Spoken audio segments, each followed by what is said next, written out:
I've got the answer right here, ladies and gentlemen, to everything that ails you. Now step right up. One who acts like a doctor about his salves and remedies. The cruel practice of making money on people's worries feared throughout the years as quackery. I said cure of backache, nervousness, Any number of diseases. So Dr. Will the Pill back here with another episode of Quack Quack Quackery with John, and again we have Zach here with us.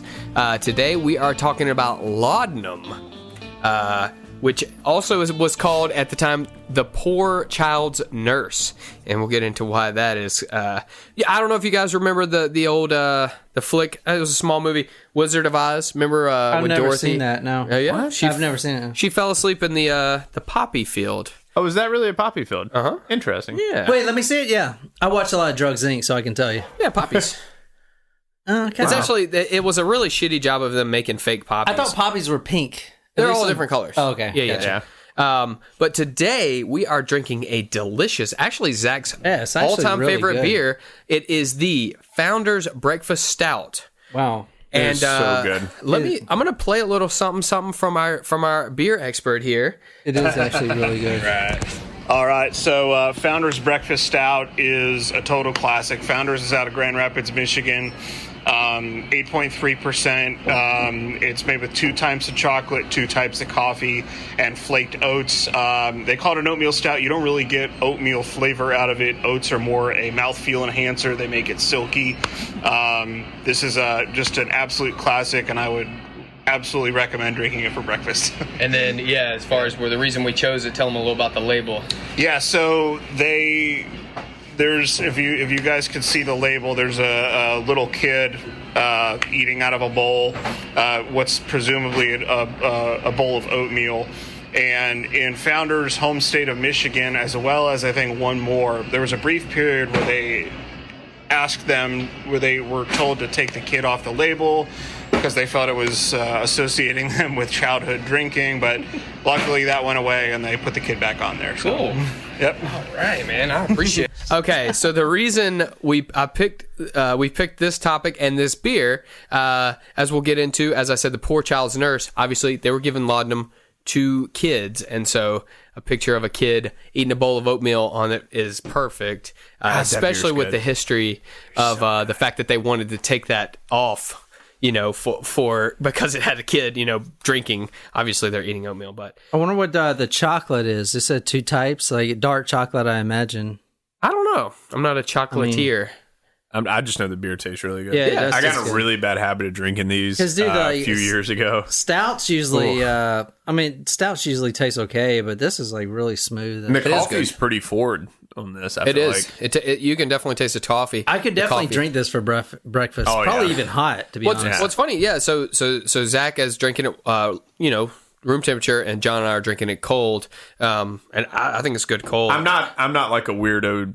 Like, Apparently that's kinda a thing. Dork beer person beer either. nerd. Yeah, I mean, I probably could have thrown this one in the fridge, but I didn't. But I just want everybody to know I'm not one of those weird. Oh, beer's best when they're hot. Yeah, What? yeah, I'm not a weirdo. It just happens to be warm.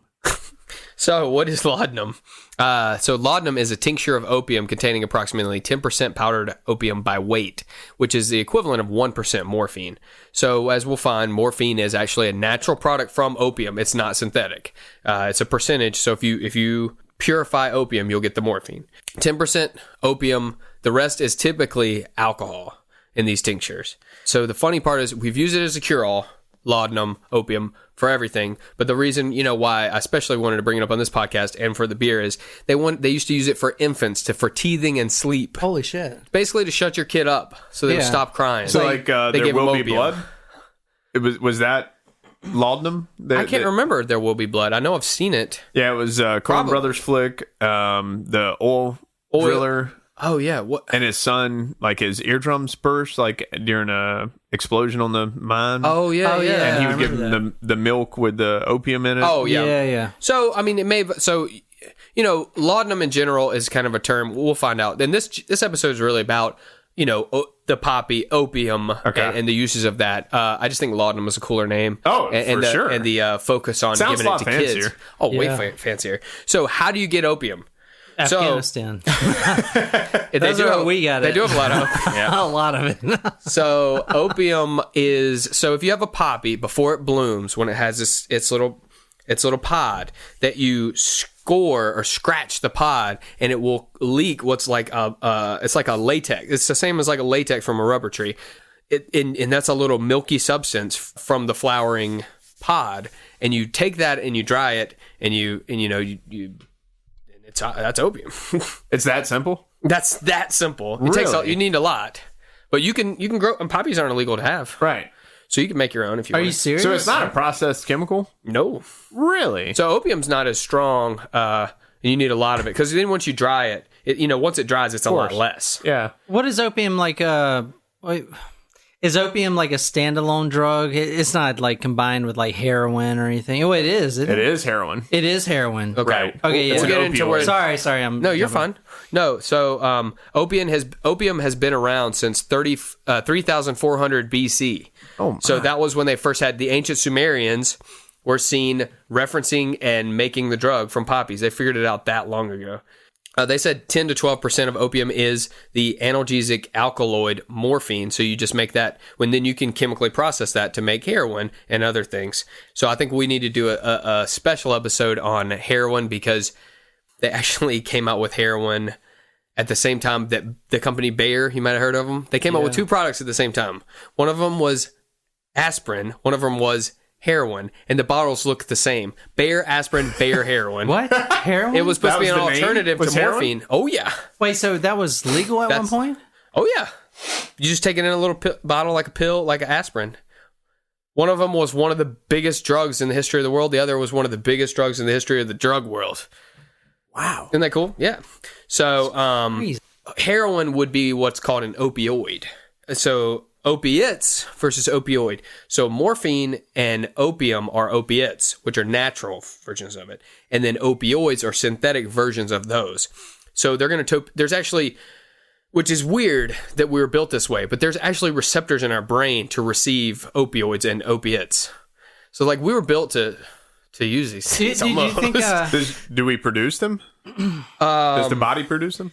I got a weird statement to make. Okay. Number one question: are we the only mammals that have opioid receptors? And number two, I read a book called "Food of the Gods" that said it basically broke it down, saying that we have THC receptors and we're the only mammals that have them. And it was actually this whole book about we gain consciousness by being monkeys, and we ate some cannabis leaves, and that gave us the receptors, and then we gained consciousness, and that's why You've we been have listening to way too much Joe Rogan. I did, and I learned of that book, but I actually read that book, Food of the Gods. So it helped us. I did learn it from Joe Rogan, yeah. So weed basically kickstarted the next step in evolution. But are we the only mammals that have opioid receptors? I'm not sure about that, because that is. But I was able to locate that we. So we do produce what's called exogenous or endogenous opioids. Hold on. So can I try something here to address what John's asking? Yeah, please do.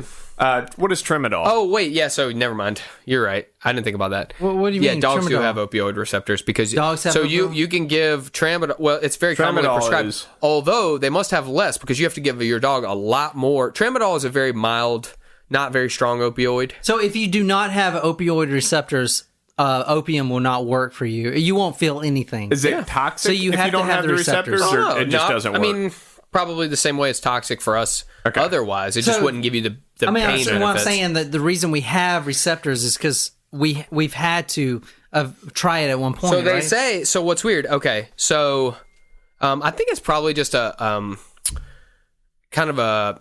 Sorry, I'm getting off track. No, that's great. No, I love it. I think it's just sort of a coincidental kind of thing. Like, so we have endogenous opioids in our body. So when you need them to help control pain from the poppy, just works the same way. I and thought we just the way sort of opium worked is figured that out. it blocked your nociceptors. If this isn't It true, works just in cut this How out, the John. hell do you know so much, It worked man? in What the several fuck? ways. Hold Dude, on. I just sound like a total idiot on this podcast. Bro. I'm like, That's what I'm saying. What is the central nervous My one system? friend, my one friend That's why I said if says, this isn't true, just cut this out. no, that's what my one friend, he's like, Zach has a bunch of random knowledge, but all of it seems to need to be fact checked. I'm like, what is a human body? Yeah, I'm just like fucking stupid. No. You have the mindset of a learner instead of true. a knower. And I'm way more prone to just being like, yep, whenever I don't know something. So, He's a bullshitter. yeah. Okay, here we go. How do opioids block pain? So opioids block pain by influencing the release of chemicals in your brain's reward center. There's different things that control pain. There's substance P, which we don't, and a lot of these things. So this is one of those things that pain is kind of almost like outside the realm of our full understanding. Like they call it substance P, pain. Like there was no real name for it. Like substance pain is basically what they called it. Like it's in effect, like when you smash your finger, you get a thing to go to your That's brain. your tell it- nociceptors. So yeah, that's right then. So substance P is part of that. Well, there's other things too. So there's also different ways it works on your brain and all the parts of your body. Something I find kind of interesting about, we're talking about heroin, we talked about Adderall, amphetamines in general, is, the science of addiction. And it's really not that much different than just Pavlovian response, right? Sure. But on a chemical point, which I guess Pavlov did the same thing, but more application than the science behind it. But, it literally is hitting your reward centers in your brain whenever you use it, and it makes you feel good. So what do? Your body craves it more. It wants more. Yeah. I mean, it's classic conditioning. Right. It's that simple. It's You think it's just conditioning or more of a but on a chemical. It makes you chemical level? It makes you. Yeah. I mean, it gives you. It's like But who's to he's say saying. that Pavlovian classic conditioning isn't the same thing? I mean, your dog doesn't want food just because it tastes good. because it's It chemicals. gives them, He's programmed that it's it going to gives them, satisfy. nourishment, and it probably gives them a rush to some extent. It gives them what they need. Yeah. So we'll boil this down to the basic. Okay. So it affects the different monoreceptors and substance P and so also through that, it also provides a sense of pleasure, slows down automatic functions like breathing and heart rate, which can lower your pain as well. And it can reduce some other pain signals from your brain to basically your extremities. And then that also helps with that. So it dulls the pain. Mm-hmm. It provides pleasure. Mm-hmm. So it's the double P. Double P, pain and pleasure. Pain and pleasure, Pain and baby. pleasure. That's right. It reduces pain and increases pleasure. And who's to say that? Well, that's the one tough part about this. We'll get into this later too. Is that pain is one of those things that's subjective, and you can't go inside someone's skin and tell how much they're hurting. Sure. So, and as much as we like to call someone a snowflake or a wimp or whatever, like you don't need to take this shit. Snowflake. That's a Trump term, right? That's basically, you don't know. I'd want to talk about this later. I kind of want to go to the background first. So let's go to that, and then we'll do a little more. We'll riff a little on opioids. Yeah, I'll just back off a little bit and let Will do his thing. Yeah, Sorry. no, you're fine. You're doing great. But all opioids come from the Opioids are synthetic versions of opium. the opiate poppy. Yeah. And I remember being overseas in Afghanistan. Like literally, there was so much of it. They had built like this outhouse of nothing but opium, like stalks or whatever you call them. Really? Yeah, it was crazy. Because I was like, "What the fuck is that? Like some weird bamboo or something?" And it was like, "No, it's opium." They had so much of it over there. Huh.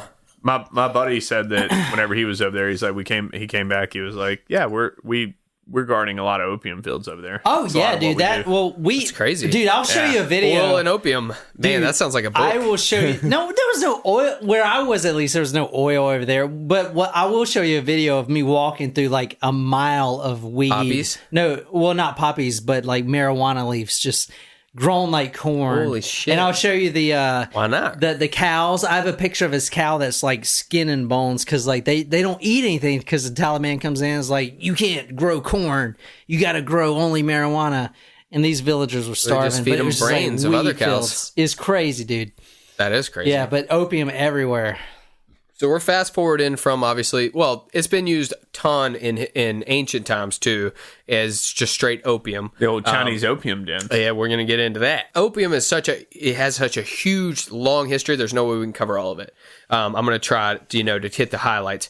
In 16th century, Paracelsus created laudanum, which is what we call this one, the Latin term for meaning something to be praised. He mixed a tincture of opium with alcohol, and by the 17th century, medical pioneer Thomas Sydenham had simplified and standardized the recipe and then marketed it as a cure-all. And how would they take that? So you take it orally. Orally, because it's alcohol? Yeah. So it's a drink. So you might ask what a tincture is. Yeah. So a tincture is any animal or plant extract dissolved in ethanol, which is alcohol. So you basically take a shot. Is this milk of the poppy? That's what milk of the poppy is, opium. So they would take the opium plant, the poppy plant, and cut alcohol. it, like you said, the milky stuff comes out, dried it, and then mix it with alcohol. So, okay, so Ethanol. how did we use it and why is it quackery? So they used it for everything, of course. And that's one of these tough things like we talked about in amphetamines is it's tough because it works so well. And especially, okay, so they used it for fussy infants, women with menstrual cramps, or hysteria. They used it for cholera, meningitis, dropsy, which is an old-fashioned term for edema, I guess. You know what edema is? That's where Is that like you swelling. don't swelling. have edema? Yeah, so if you got like too much water, swelling. Okay, gotcha. Like if you got like one leg that's all swollen up. Okay, gotcha. Yeah. Swelling of soft tissues due to excess water. Dysentery, ague, which is a malaria or any illness involving fever or shivering. That's I had to good look up name. how to pronounce this. It's A-G-U-E. Ague. We should bring that back. Ague. Ague? Colds, rheumatism, cough, gout, diarrhea, melancholy, which just means depression or being sad, to allay irritation, to check excessive secretions, support the system. Excess secretions? Mm-hmm. Like excess sweating? If you're drooling, mainly. Drooling? Uh-huh. Is that a thing? Or sweating too much, yeah.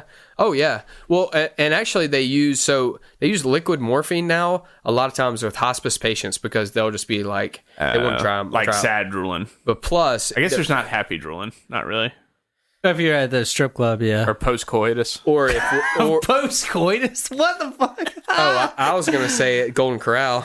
I said post-coitus, Will. Or if you're looking at this beer. This beer is really good. Or as a soporific, excuse me. As a soporific, which just means sleep. Right after you eat sopapilla. Right, sopapillas. Yeah. No, it's a sleep aid. So it's quackery because it's basically like using a shotgun to kill an ant, if you think about it. Some cases, it was like using a shotgun to kill an ant. Some cases, it was horribly unsafe or just made someone feel better and you were actually ignoring the root cause or making it worse. Is it still prescribed today? Of course. Opium. Yeah, we'll get into that. Okay. I mean, opioids. This is the opioid epidemic, my friend. This is where it came from. Came from opium.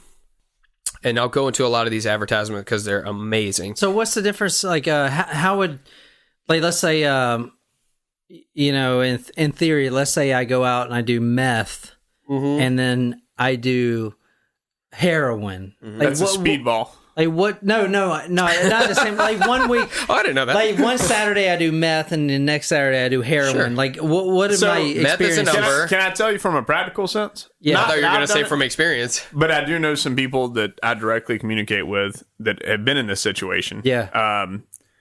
Typically, heroin addicts are not meth addicts. Okay. But heroin addicts may use meth to bring them back up. So there are two different directions. Heroin brings you down. so it's, okay. Meth brings you up. And there's a lot so of times I think- if you do a little bit too much heroin, Yeah. or if you need it to keep from getting sick, which I'm sure we'll get into, but you can get dope sick from Dope heroin, sick, yeah. right? So a little bit of meth will kind of pull you out of that a little bit. It's not the. So It- for it's those of more you of a who are listening who do secondary drug. heroin, don't take meth to get. But it's completely But it's different. extremely Take Narcan. dangerous to do these speedballs. Well, just like if you A listen to our what is the speed- amphetamine go ahead, so episode, speedball. a that's like speedball doing is it when with you super. do a downer and an upper at the same At the time. same time. Yeah, That's that's heroin what killed and John meth. Belushi. That's potentially what killed Chris Farley. It's cocaine typically. Well, with the rich people, cocaine with heroin. and with heroin. So it's Yeah. an upper and a downer. Right. That's a speedball. And it it's a lot of times you'll see people who like to do downers or who like to do uppers. So, but no, okay. So you remember way back when we did an episode on Way back when, like 3 weeks ago. tobacco enemas? What the fuck? You remember that? Yeah, Tobacco smoke enemas? Oh yeah. So what was one of the things we used to treat it? Treat drowning. with it? Well, drowning, yeah. And cholera, right? Cholera, yeah. So what is cholera? So poop. Is Would you that like a for me to tell you? vegetable? Is that a It's a vegetable? bacterial. It's a vegetable. It's pooping. It is a bacterial infection. It's like dysentery. Commonly transported by the poop. Yeah. So it's bacterial. It's basically like a bacterial version of, well, right now we have the Ebola, which is a virus, basically the same as. Nowhere near as bad as cholera. Or it's way less bad than cholera. Or than Ebola. Cholera is. Right. Cholera's not as bad as Ebola. Sorry. I was going to say, yeah, Ebola's worse. Yeah. But Ebola is like a viral super. Ebola is, yeah. Cholera, It's a viral, yeah. But anyway, so you think about this. Okay, so we'll go into some of the effects and side effects of opium. But if you think about it, it helps with pain, it helps with cough, and it constipates you. So people were taking this stuff like gangbusters for cholera, right? To constipate you? Stops you from pooping. Stops And you if from you're pooping. having diarrhea, Why would you want to do that? because you're having diarrhea. Because cholera gives you Yeah, it's like- really bad diarrhea. Okay, gotcha. Yeah. All right. Yeah. So, And it works for that. yeah. Opium works for that? Here's some good ones. So, Sleepless Baby, it just shows a woman who's just like at the end of her rope, laudanum, and then which is opium to give to the baby. And then here's Miss Winslow's soothing syrup, which is morphine, which is opium. So laudanum, She's giving that just to to Steve clarify, is alcohol plus opium. That's Okay, right. gotcha. Yeah, it's a tincture. So they would get that to 10%. babies? Oh yeah. So they Holy the shit. formula this Miss Winslow's soothing syrup consisted of 65 milligrams per fluid ounce of morphine. Then it had sodium carbonate, spirits of phoniculi, which is phenyl, aqua ammonia. It was likely to soothe any human or animal, and it effectively quieted restless infants and small children, especially for teething. But did they get like addicted? Like, not addicted like they're going to score it, but Yeah. like withdrawals and stuff? Yeah, so they would have infants who wouldn't eat. They just wanted the opium. Yeah, that's They were fucking like little addiction. baby addicts. So they wouldn't gain weight. They just wanted to sleep and do their opium. So did the... Here's a Queen Victoria and the royal family present the Royal Infants Preservative. Oh my lord. They like to call them preservatives. It was opium. Does it have a date on this? Like, when was this? Oh, this one right here, 1872. This is before our man Clark Stanley invented the FDA. Yeah, it's true. So that was a big part of Did it. the sodium carbonate, does it increase the pH? Is it one of those Tums situations where you should definitely take a Tums when you do your opium? I don't think so. I think or they did just it give threw you it an in upset there. stomach? So, So it's like, Pepto-Bismol. like putting a Tums in your Ooh. Bloody Mary. Smart. Here's Infant's Delight, Mother's Joy, Teething Cordial. Infant's Delight and Mother's Joy, a blessing to each baby girl and boy. 'Tis a treasure worth having at any cost. It allays all pain and no sleep is lost. Modell's Teething Cordial is a wonderful balm. It's free from harmful drugs and complete with the rest. It is complete. And the rest produces healthful and sweet. The rest it produces is helpful and sweet.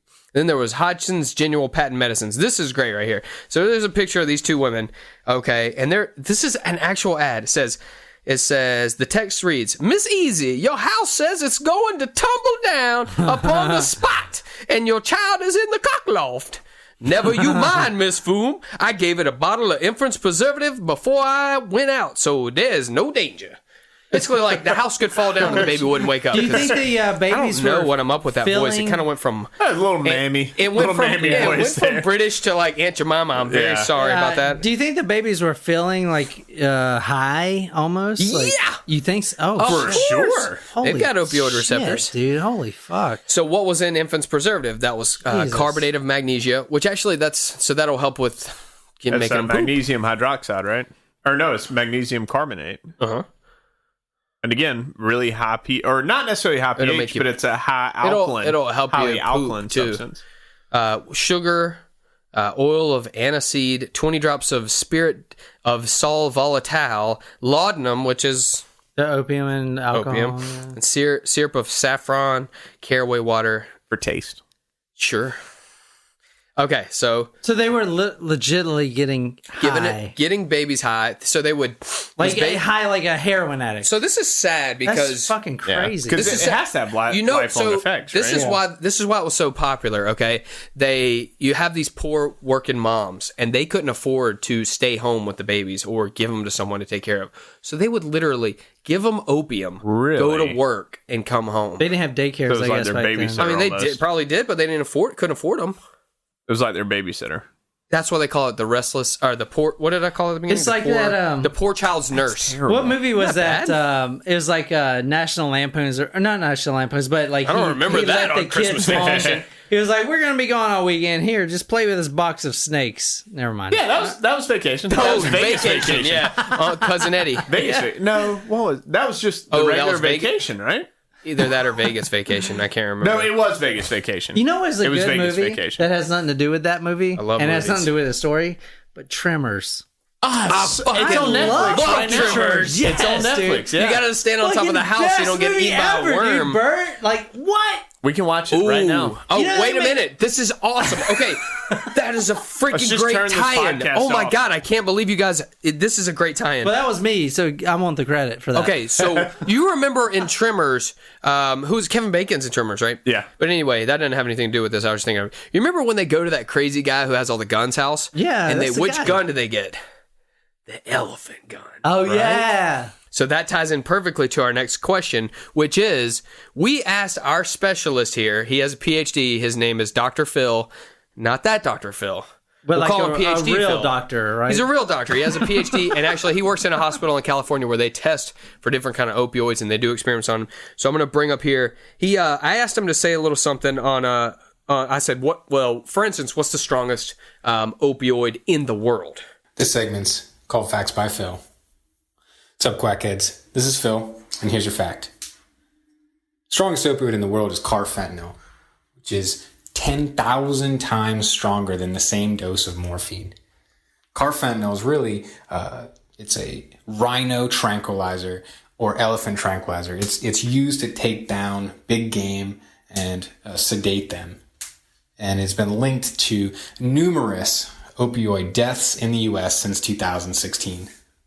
So there you go. Holy Carfentanil is an opioid that's the strongest in the world, and that's a rhino or elephant tranquilizer. And something off topic. Am I the only one on this podcast that doesn't have a degree? I don't. That's good. I'm pretty sure I don't. I'm just kidding. He wears degree deodorant, though. I do. No, I don't. I wear Dove. Oh, for men. Irish Spring asshole. For women. They make deodorant? So I He don't. just rubs the bar soap on it. Ivory soap. So you guys may be wondering, for reference, how cut it. strong carfentanil is. So the strongest opioid in the world. Listen to this. It's Phil. I asked Phil the same thing. To give you a little visual perspective here, if you were to take a penny and cover the head of the Abraham Lincoln with carfentanil, that's enough to kill over 100 men. Holy shit. Just the head of Abraham Lincoln is Whoa, enough to kill what the 100 people. That's how, How strong does he know carfentanil is. that? Holy shit. That's what he does. What the He's fuck? killed 100 guys with it. Okay, That's Let's not crazy. investigate. Let's not get Phil in trouble over there. I'm Okay. glad that he used I think Abe it's like a Lincoln for that. a different precinct in California, so he Dude, can't get in holy trouble shit. if we're over here in South Carolina talking Holy about it. shit, guys. Abraham Lincoln is on the penny? What the fuck? You're telling me. So, does laudanum work, and what ill effects does it cause? Well, pretty sure we know. It works for pain. It works for cough. It works as an antidiarrheal. What does it cause? Well, mainly it can cause respiratory depression and addiction. Interesting note before I move on with the respiratory depression. So they kind of almost use it in hospices, that liquid morphine, to help people die. It's very sad. It makes them feel, they feel better.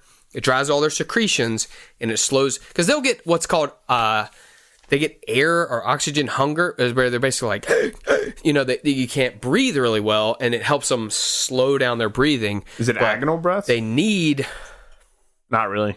what's an agonal breath? Like you're dying. It's like a Death gasp? Death rattle? Right. Probably, yeah. That's Gotcha. that's probably a good word for it. But anyway, very sad. But anyway, so they use that to kind of help in people's suffering. But I mean, they need it to get more oxygen, but they're going to be passing anyway, so you might as well make them feel better. Moving on from that, by the 1800s, laudanum was very widely available. You could buy it from pubs, grocery stores, barbershops, tobacconists, which I guess just, like a head shop, cigar shop, whatever. That's a good way to put it. Pharmacies, and even confectioners. So you go get it at the old bakery. The whole bakery. It was cheaper than alcohol, so it was very affordable for all levels of society, and it was not subject to liquor laws. So it's kind of free range. You can get this laudanum anywhere. You get high on it. You didn't have to be 18. No. David T. Courtwright in Dark Paradise, A History of Opiate Addiction in America said, although it could cure little, it could relieve all. Doctors and patients alike were tempted to overuse.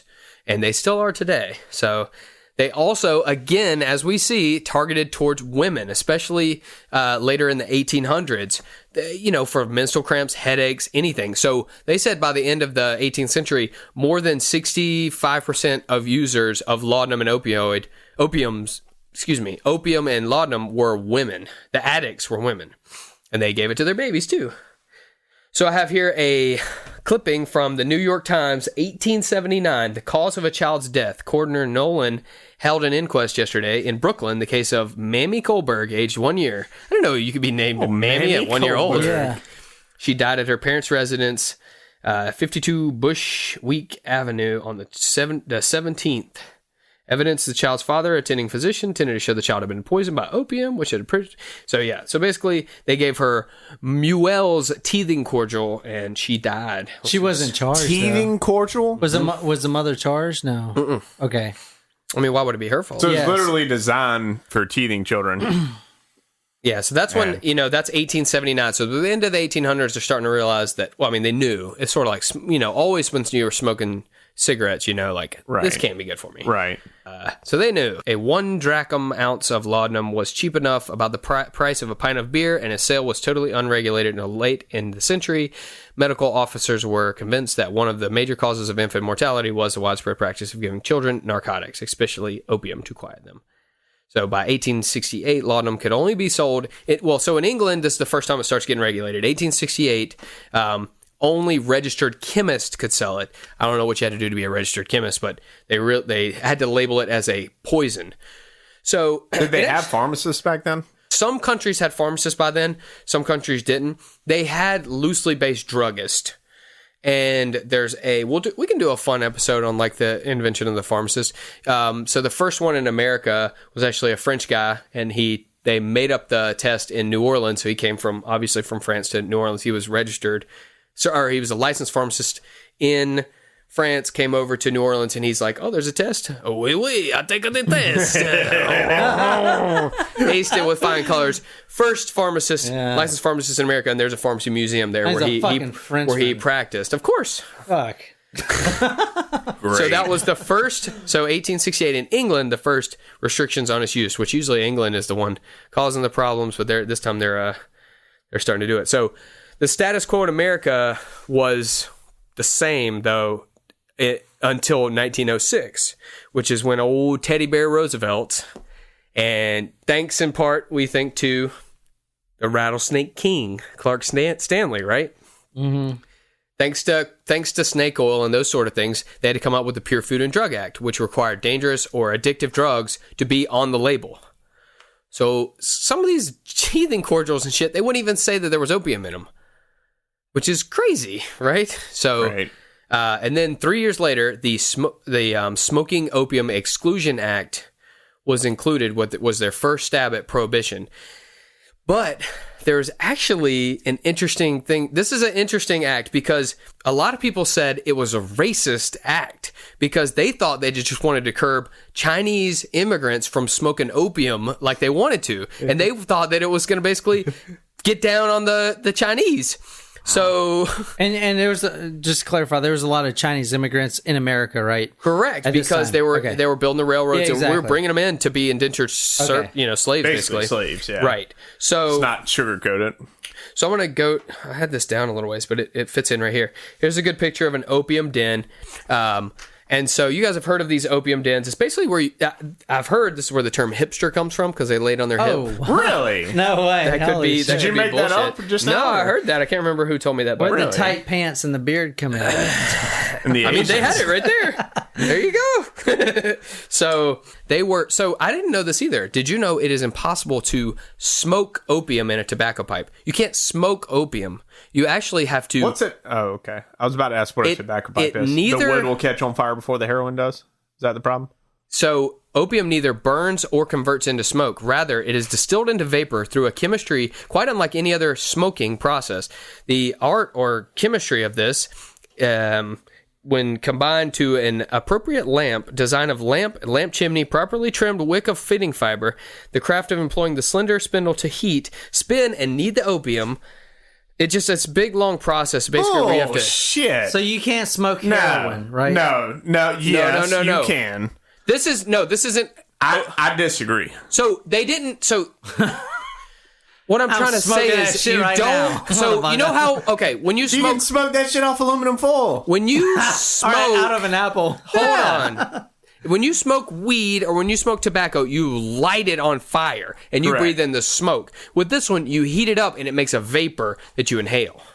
It's heating it up. It's not smoking it. That's what I was trying to say. They use these lamps. They put it in these lamps. So the lamps heat it up. vaporizing versus smoking the It's like combusted. vaping. Yeah. Versus the It's original vaping. versus okay? smoking the combusted product. Yeah, I Is don't. that right? It was like a chimenea. I mean, I don't see So it anyone. vaporizes, it doesn't combust. Mm-hmm. So it's not the fact that you can't smoke it out of a certain device, it's just the Converts form, it converts the opium into a vapor, then you inhale. not a It doesn't. You don't combusted burn form. it. Yeah, it doesn't burn. Interesting. So it's not smoked in the traditional sense. So you couldn't get a Bilbo Baggins Well, you're pipe. still smoking it, Sure. Well, the But- same way you smoke, but you're smoking. It's same like way you're vaping. You're vaping. yeah, it's like when you huff gasoline. Okay. So You're huffing the nicknames. vapors, not the gas. I actually, and I'm not going to give any names away. But John I talked Perry. to someone who smoked opium, Kerry. and they said What? They and they also, I'll tell you guys off air, smoked opium, and they also did peyote, and they said they liked smoking opium. I'm sure they did. I mean, it's basically It's not the most addictive drug in the world because it sucks. well, opium is Yeah, not. it No, sucks. opium is okay. So it's not smoking opium is going to be way more mild. It's like having like a small dose of like Oh, really? opioids. Yeah, well, I didn't know that. way weaker. So opium, It's chill. opium is like an extra boost. Like if you get an A on a science test, that's the plus. That was a stupid fucking example. I'm confused. I'm John Perry. I'm the. I'm the resident. I edited the podcast. I don't really It's talk. like village idiot. No, I'm just kidding. I love you. Okay, here's a pipe.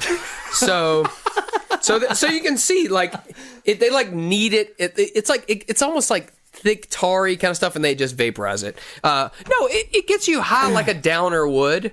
Like any sort of, taking morphine or anything like that. But it's a little bit over time when you inhale it, the process of it getting through your system. I mean, it'd be like the difference between, getting pure. I guess what you compare it to is like, when you get a weed gummy that's really fucking strong versus like Super you smoke concentrated. some ditch weed. This would be like ditch weed. Ditch weed. You can tell So I don't smoking smoke. opium is I don't basically just a bunch of sticks and stems. Sticks and stems, baby. Interesting.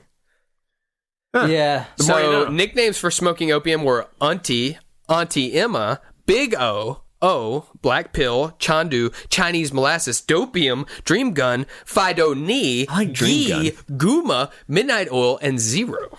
So why is heroin so popular if it's not? We're talking about opium, John, not you heroin. can't confuse these things. No, I'm Opium saying- is like the exact. So opium is the stuff. If you take a poppy and you scratch it and Yeah, you get yeah, that yeah. milk and you dry it, that's what they're smoking. Yeah. Well, they actually they do cook it first to get it like. Well, I'm saying But heroin anyway, to meth. Like I mean, looked into this. Why would you buy heroin when you can buy meth and get way more higher? That's what I'm saying. Totally Like, different highs, for one thing. One's an upper, one's a downer. Yeah, but what I learned from this episode, all right, is that opium is very weak.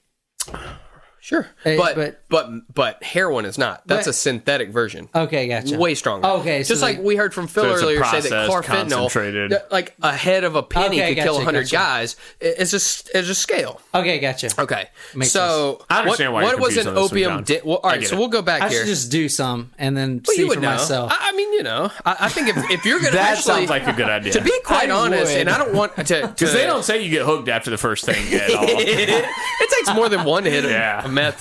No, No, this one's free, man. Just take it. That's right. He'll be back. First heroin's free. No, please God, people don't do heroin. How much worse is smoking opium than smoking a cigarette? I'd say it's probably not too much worse. Is I mean, it it's worse more at all? addictive. It's I don't want to hear. yeah. I mean, I do think a lot of it, like we said, was there was some racism involved with it. So I'm sure we're going to get to this, but what are the long-term side effects? Because Yeah, my we'll get to this. understanding of heroin is, hey, pretty there's cool. really nothing wrong long-term. Sure. No, I mean seriously, Pretty cool. is that not true? Are you Okay. kidding? I'm not kidding. Call Kurt Cobain. See what he says. Well, no, he was well, he was on murdered. heroin. Courtney Love I mean, like shot if him. you stop using it, what is the long-term effect? Oh, If you you're smoke saying if cigarettes you did it and stopped, and you Here's stop the for problem. 20 years, It's you still get so lung cancer. addictive. It's hard for them to stop. Well, Like, did you I watch The understand. Dirt I with Motley understand Crue? that. I'm Did not you watch Yeah, that? but those guys are fine now. Whoa, if you look at that's meth what I'm heads, saying. they're I'm not fucked. arguing If you the come addictive off properties. oh yeah, once you come off of it, if you get enough saying time to I'd rather recover, be as long as you hooked don't on- catch a There's no long-term effect. I'd rather be hooked on heroin than meth. Okay? 'Cause- Yes. No. Yes, you would. Yeah. So meth increases your heart rate. It messes. it's it worse for you. Contributes overall, sure. to cardio. I mean, heroin. Let's be honest. heart Heroin used to disease. be a prescription. So but if you can get So it's meth. yeah, that's true. But if you can get off of That's just opium schooled the or pharmacist. heroin or anything else, as long as know- you don't catch a disease, with needles or whatever, you're good to go. Yeah, that's true. But But but you could die highly while you're unlikely. on it. Yeah, It's incredibly it's one of the most addictive addictive things on earth. Incredibly addictive. Okay, so an opium den was an establishment where opium was sold and smoked. Opium dens were prevalent in many parts of the world in the 19th century, most notably China, Southeast Asia, North America, and France. Throughout the West, which would mean us, opium dens were frequented by and associated with Chinese people because the establishments were usually run by Chinese who supplied the opium and prepared it for non-Chinese smokers. By the middle of the 19th century, though, recreational opiate use was becoming more common. The scaremonger press condemned Chinese opium dens, playing up the drug's imminent association with planting the idea that Chinese men were using opium to lure white women into having sex. Hysteria. It's that I had read that shit and I was like, oh my god. It sounds like Weed Mania, right? Or what was that? You remember? You know what I'm talking about? Yeah. Reefer Madness. Reefer Madness. Yeah, there we go. Yeah. That's what it is, right? It's the same thing. So then the Harrison's Narcotics Tax Act from 1914, it created a federal registry of every person who produced, imported, manufactured, compound, deals in, dispenses, distributes, or gives away opium or cocoa, Gives away. Yeah. Who was giving it away? That's a good question. So cocaine leaves for any compound manufacture, salt derivative, or preparation thereof, and levy taxes on them. I mean, you could give it away. You know what I'm saying? So you're Wink, telling wink. me that heroin was criminalized because Chinese men were taking away the white women, Yeah, and better believe- marijuana was criminalized. Now you're down to it. And marijuana was criminalized because black men were taking away the white women. Now you're seeing clearly. I can see clearly. If we could just get rid of the white women, we could do all the drugs we Whoa, want. whoa. Let's slow it down a little bit there. That's not. Where the white women at? Okay, so here's a cool one right here. It has a bunch of cherubs, which are the baby angels. They're holding up this thing. It's called a purely vegetable medicine, and it's natural. Joy to the world. Perry Davis's vegetable painkiller is here. You know what was in vegetable painkiller? Laudanum. Only. There was no vegetables, just opium and alcohol, which is laudanum. It's fantastic. Made in Rhode Island. So good on you guys, So the interesting part here was I found this was, laudanum or opium was very, very popular with creative types and famous people in general. They typically would eat it though, not smoke it. A lot of people did smoke opium, but a lot of them would take the laudanum or opium. Does it ruin the alcohol though if you smoke it, light it on fire? I feel like it would. They're smoking opium. They're not smoking Yeah. the laudanum. Okay, gotcha. So with the when you smoke opium, it's just they like basically boil it, so it gets like this thick, almost like black tar. Black tar heroin. But it's opium, and then they heat it up so it vaporizes and they inhale the vapor. Okay. Laudanum is is the powdered opium in alcohol, so that it makes it soluble and dissolves. And they drink that. So there was a bunch of people. There's actually an English writer. I'll start with, his name was Thomas de Quincey. He wrote a book called Confessions of an English Opium Eater from 1821, where he used it, and he said, unlike alcohol, opium improved his creative powers. So I think the coolest president, Thomas Jefferson, he was generally skeptical of medical treatments of his day, but he turned to laudanum in his later years to help his chronic diarrhea, an affliction which probably killed him, and he even grew his own poppies at Monticello. Really? I didn't know that. That's pretty. Man, I think Thomas Jefferson was badass. He's one of the best presidents. Yeah, in the country. he was a lawyer, 100%. right? The lawyer type. Mm-hmm. Yeah. And he was also. I think he was. I mean, we can't verify, but I think he was a genius. So, okay, they said during the Civil War, the soldiers in the Civil War consumed over 10 million pills of opium. Mary Todd Lincoln was on opium. The wife of the president? Oh, yes. Okay, just skip over that, because Zach will get on a tangent about how much he loves Abraham Lincoln. Famous people who used opium: Mary Todd Lincoln, Samuel Taylor Coleridge. He admitted, he said he wrote his poem Kubla Khan, which is very famous, it's very good, high on laudanum. He was like, I couldn't have done it without it. Benjamin Franklin, he had bladder stones, he got addicted to laudanum. Alexander Hamilton, after he got in his duel with Aaron Burr, taking laudanum or opium, whichever.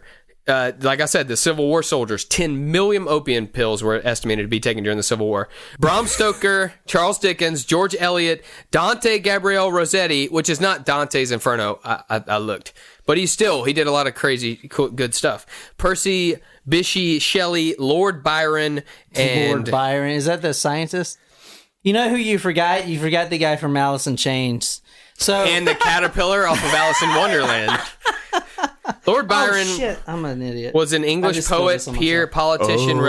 You've got to. I don't think you're right. I think Lord Byron was a poet, peer, politician, whatever this is. I just spilled this on myself. Okay, so now we're going to come to... All right, so we're going to move forward. Even though we had jumped ahead and talked to Dr. Phil, That is not we're going to talk about the opium's use today. So, as I pointed out earlier, opiates are natural derivatives. So, about 1%... or about 10% of opium is morphine, the derivative morphine, which was a huge breakthrough. They started injecting it. It's amazing for pain. Obviously, it comes with this list of side effects as well. But, we heard from Phil that they just kept taking it up from there with opioids, which are synthetic versions. And like we said, here's a bottle of beautiful Bayer heroin. It's just in a little bottle. Just looks like aspirin.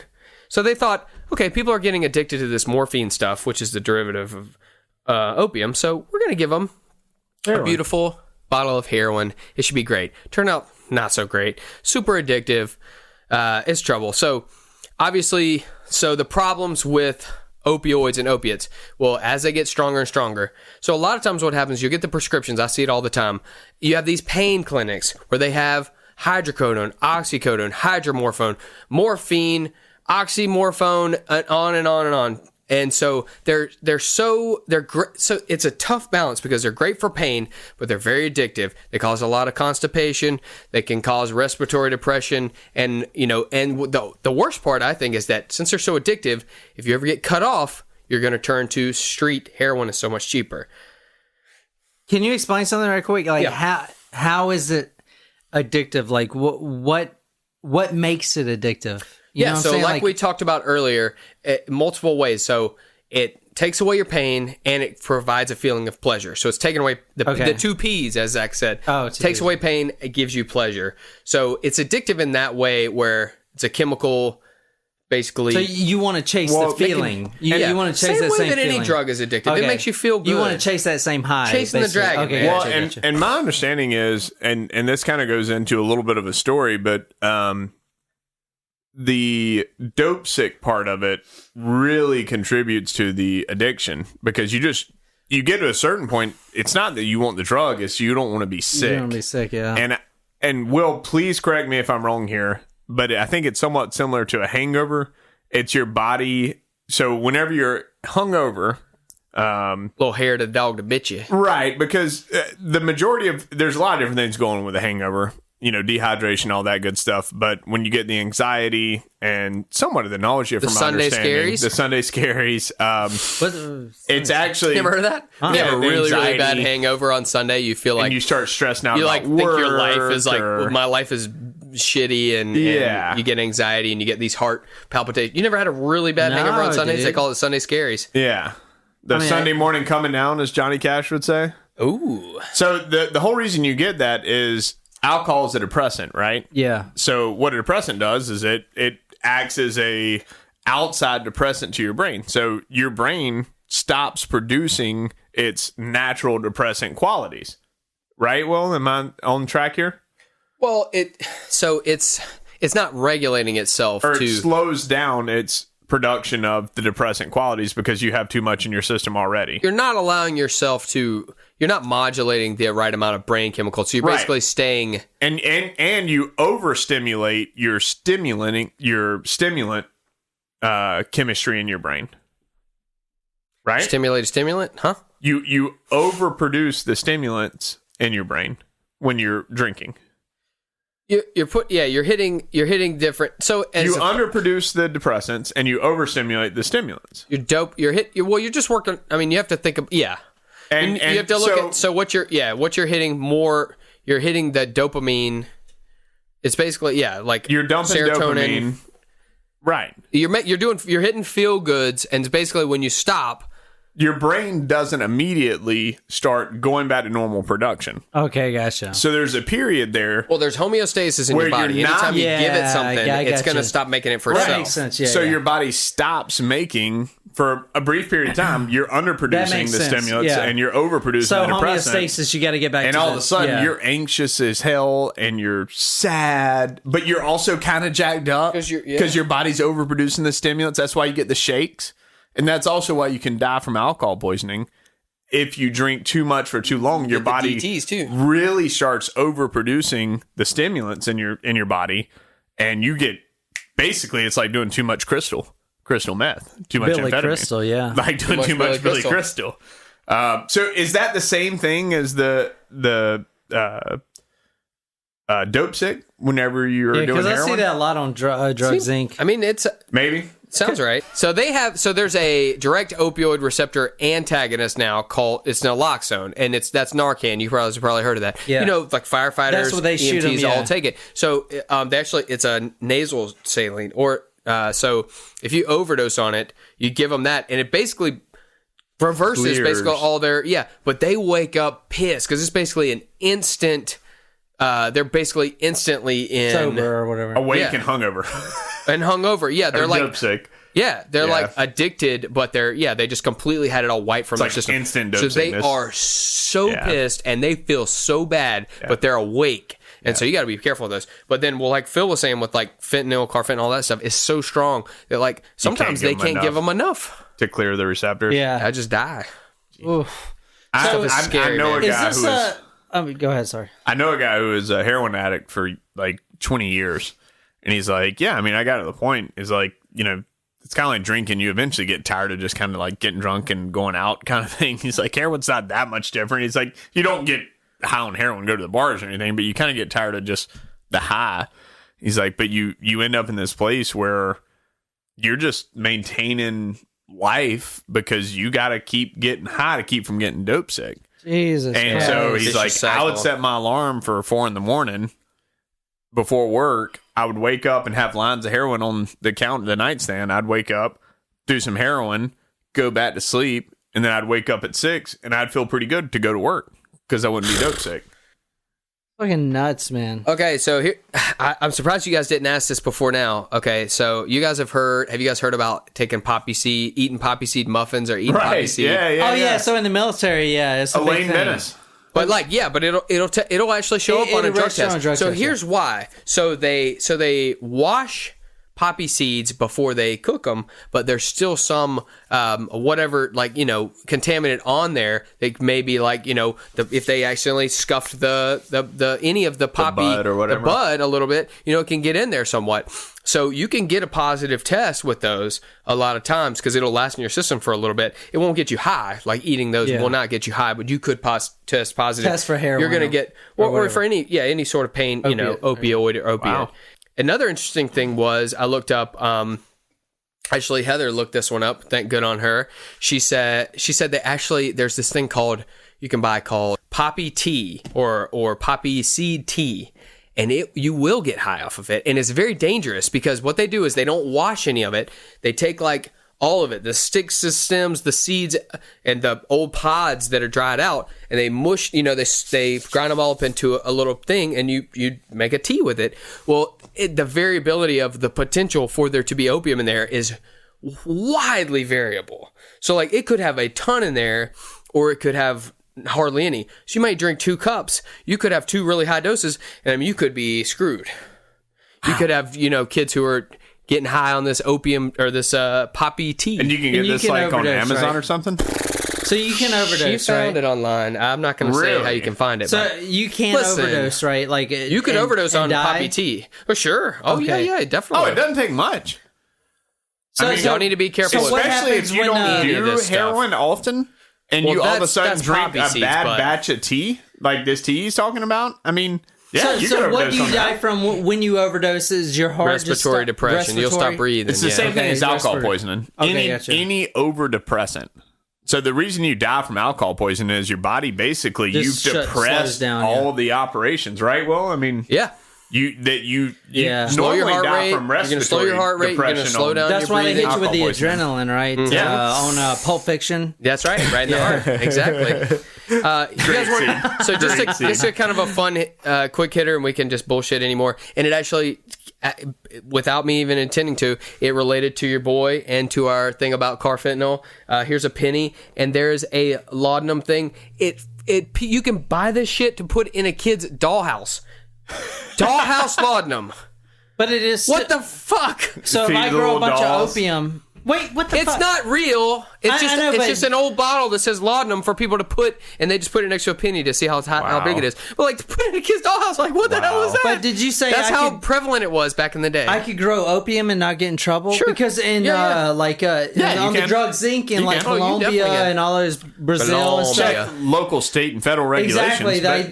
They crack down on that. I think we had poppies at our house. It's a beautiful flower. What the fuck? Like they would let me grow that shit? It takes a lot. Like maybe if you had a big field in your backyard of poppies, and they might go, huh? Yeah. Well, I don't know. No, I don't. I don't know the chemical process. It's like, could you really sustain a marijuana habit off of 2 weed plants? Probably not. Well, I got way more than that, but let's move on. Oh my god. So delicious beer. I see why you like that, Zach. Very dark, very thick, very smooth. As he said, interesting. He said the oatmeal is what did he call it? A smoothness enhancer or something? Palate enhancing. So that's pretty badass. I'm glad we got him. Zach is very dark and thick. That's right. Just like veiny. Zach. Oh, and veiny. Veiny. Oh my god. Yeah. Okay, so if you guys really enjoyed this podcast and you want to come our Miss Winslow's Soothing Syrup, go on over to quackerypodcast.com/join and become an official quackhead. Yeah, and don't forget to like us on Facebook, Instagram, Twitter, and until next time, don't do heroin.